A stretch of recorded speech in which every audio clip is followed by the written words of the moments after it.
be Representative Smith. And we will do openings, and if you don't mind, I'm going to ask you to stand. Representative, and you just need to speak loud. Thank you, Representative Carl Jones, and I'd also like to thank the East Mountain Coalition for putting this on. Thank you, Lisa.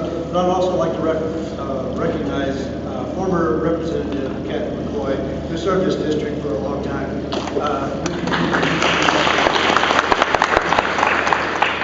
2 minutes is not a lot of time, so I'll just cut to the chase. I'd like to tell you a few things that I've done just to give you a sense of what I'd like to continue to accomplish. Some of you may have already heard the story, but a couple of years ago I had a student of mine from East Mountain High School who was coming to my house he just graduated from high school and he wanted to talk about what he was going to do in college. And on his way to my house, he pulled out his cell phone to get some directions, and while he pulled out his cell phone, he took his eyes off the road and he flipped his car. He walked away from that accident, but what I decided to do was to work with James. His name is James Clark. He came up to the session 2 years in a row to help me testify in front of committees, and because of our testimony, we just passed a bill this last session that prohibits texting while driving. It's that kind of legislation that I want to do for my constituents, because public safety to me is extremely important. Another example of something I've accomplished was a couple of years ago, the librarian at my school, Sean Childers, came to me right before the session and said, did you know that children with autism were not covered under New Mexico Public School Insurance Authority? And I didn't know that. I knew that she had a son that has autism, but because of that, I asked Sean to go with me to the legislature and work through the committees, and finally, this last 2 years ago, we got a bill passed. Now children with autism are now covered under state health insurance policies. The last thing would be, as Representative Arnold Jones mentioned, I'm on House Appropriations and Finance. I helped keep Roosevelt Middle School School-Based Health Center open, because to me, children that come to school who are not physically or mentally ready to attend class can't learn. Thank you. I'm Jim Smith. Please vote. Hi, I'm John Wallace, and I'm also a teacher. I'm running against Jim Smith because of one of his votes, and he voted against funding House Bill 3 and House Bill 2, which would have increased funding of both line and decreased class sizes, and would have given teachers raises and EAs who make about $11 an hour raises. So that vote really got me excited about coming up with challenging Jim. Jim has never had a Democratic challenger, and I decided that it would be me. And in my campaign, I put, by the time this is over, it'll be 20,000 miles at least on my truck, driving from Algodones to Escobosa to Edgewood to San Diego Park, knocking on doors, driving down 1 mile driveways to talk to voters. And that is something that I've been trying to do here in the East Mountains. Also, we'll see this in Algodones. If you guys elect me, I will fund schools. And schools need to be funded adequately so that they don't have to go beg for money. Because one of the things that's happening to our schools is you've got federal, state, local, and then you've got schools writing grants. And there's a web of basically, talk about bureaucracy and government kind of stranglehold, but there's a web that we need to remove so that teachers can teach and kids can learn. And I will get rid of testing, standardized testing. It's got to go. Thank you. The order of questions will be Mr. Smith first, and we'll second to this question. What are the top 3 issues facing New Mexico and the East Mountain area, and how do you intend to address it? Now, second to us. Okay, the top 3, education, obviously. I just retired from teaching. I have been a teacher, and I did vote against House Bill 2, not because I thought the teacher shouldn't get a raise. That would be silly. I've been a teacher for 18 years. I didn't vote against the bill that prohibited teachers from getting raises. I voted against the bill because didn't have funding in the right places. We didn't have the funding for textbooks for teachers. We needed an additional $5 million for textbooks, and it didn't have enough early childhood development funding in it, so that's why I voted against it the first time. I voted for it when it came back to the Senate. So education is number one, the economy is number two. The economy for these mountains and Casitas and Algodones and all those other outreaching areas are big.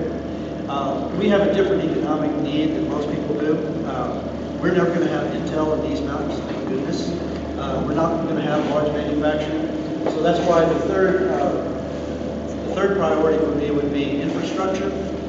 That's why I secured $1.1 million worth of funding last year, through Lisa Davis's help as well, to fix Route 66 and 217 intersection. And I believe that intersection now is much safer than it ever has been. So infrastructure is important, but also higher speed internet. That's part of our infrastructure needs in this area as well. And so I'm working with both Comcast and CenturyLink to provide faster internet. Okay, education, obviously, the economy and the environment. And so education, it's important that districts have local control of their schools. And right now, the PED in Santa Fe are dictating to schools what they should and should not be doing and how they should spend their money. You know, he talks about House Bill 2, and it's like, remember when John Kerry voted for it, and then voted against it? I mean, this is sort of the same kind of thing. It's playing politics with the funding. And the deal is, above the line funding is funding that the school districts get to use to invest in their local communities. And then there's that below the line funding that the government gets to hand out to people who are willing to follow her education plan. The economy, yes, you guys did a great job keeping Walmart. District 22 doesn't have a Walmart. You know, we don't have those huge corporations, and I commend us for that. I love our small businesses and our local businesses. I want to make sure that taxes are low for those businesses. And then the environment, particularly water. The East Mountain folks, people see this, people in Algodones, and they are very concerned about clean, accessible, safe water. We need to make sure that we protect it and that it's available for all of our citizens. Mr. Wallace, you will answer first this time, and I'm going to try and get a nod that the hearings are running ahead, so I'd like permission for a third question. Since we are talking with two educators, there's great education questions. Let me give you a combined question. First part, if schools are underfunded, just how much more do they need?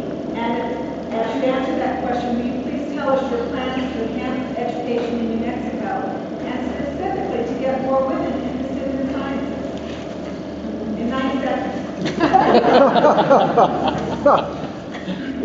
Well, I think that we need to spend about 50% of our state budget should go to education. So that's a lot of money.